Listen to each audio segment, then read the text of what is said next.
Well, what's it like to be in Puerto Rico? It must feel just like this. Is this possibly Puerto Rico? It does have something to do with that, doesn't it? What is Puerto Rico? Why is it important? Well, Christopher Columbus arrived at Puerto Rico in 1493. He discovered America in 1492. Well, he originally called the island San Juan Bautista. Boy, that's a name that echoes Bautista, who ran Cuba years ago. But thanks to the gold in the river, it soon became known as Puerto Rico, or Rich Port. It's kind of important because today Puerto Rico has been depopulated. Went from probably 9 million people to about 3 million. And largely because of hurricanes, it became neglected, destructive hurricanes. Well, we're not destructive here. This must be the part of America that Columbus was looking for, Florida. Holy cow. Why is Puerto Rico becoming important? It's a possession. It's a, what's it really called? Under the Treaty of Paris in 1898, Spain ceded Puerto Rico along with Cuba to the U.S. Part of Cuba is owned by the U.S. as a possession, as is Puerto Rico. As a result, the turn of the century saw Puerto Rico under U.S. sovereignty. At that time, Puerto Rico's economy relied on sugar crop. But the middle of the century, an ambitious industrialization effort called Operation Bootstrap was underway. Cheap labor, attractive tax laws attracted American companies, and soon Puerto Rican economy was firmly grounded in manufacturing and tourism.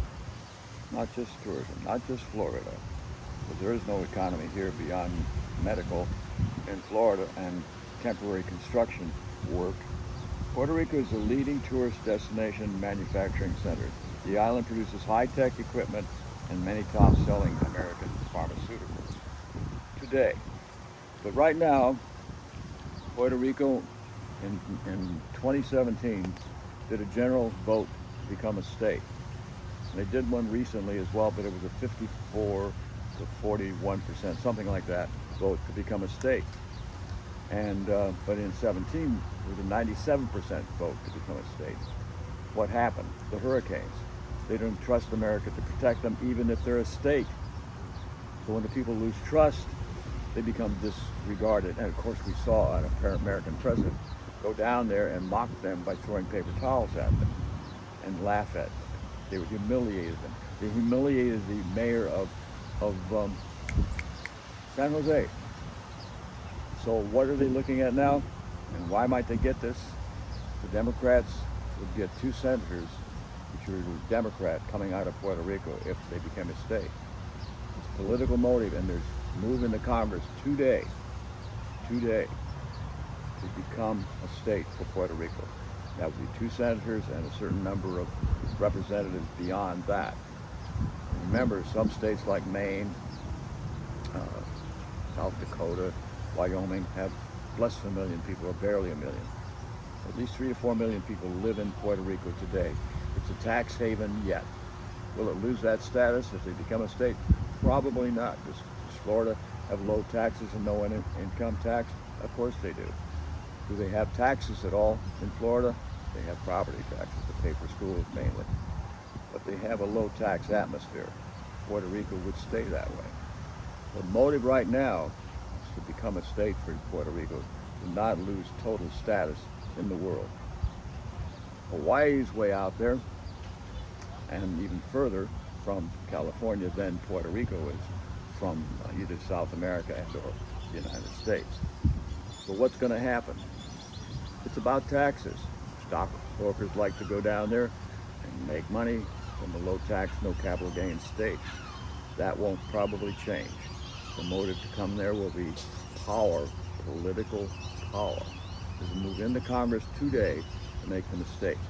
And one other place just like it has got 2 senators if it becomes a state. Remember, each state under the Constitution is awarded 2 senators, and the place is broken up to have Congress people in the districts that they create in that state position.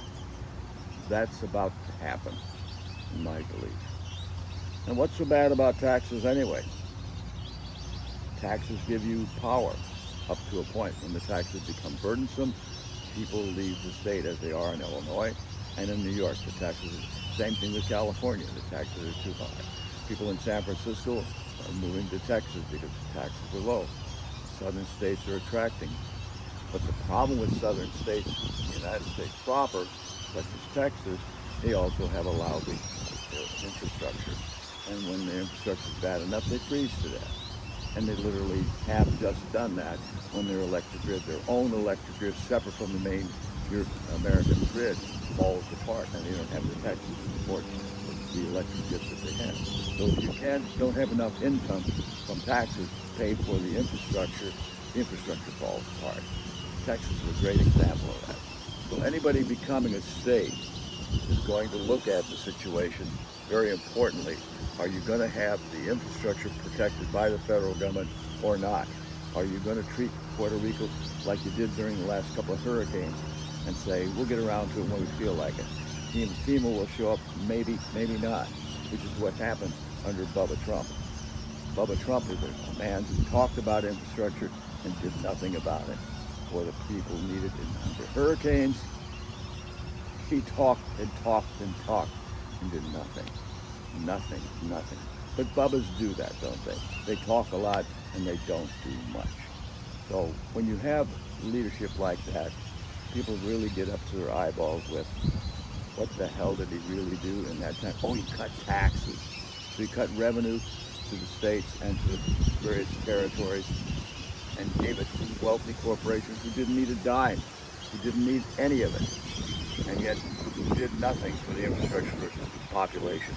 And out of the blue comes this old ex-senator, ex-vice president called Old Joe, who suddenly puts on a huge stimulus bill for the poor primarily and gives them money called stimulus money. And by golly, he's bought loyalty on the stimulus checks like crazy.